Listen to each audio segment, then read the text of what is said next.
Hey everyone, today I'm going to show you how to case mail for USPS. So this process helps you sort mail quickly and correctly before delivery, so your route becomes easier and more organized. First, go to your case and make sure it matches your assigned route.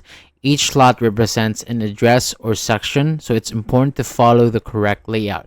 Next, take your letters in flats and start placing them into the correct slots. And always read the address carefully before putting anything in, and work from left to right and top to bottom so that you don't miss out on anything.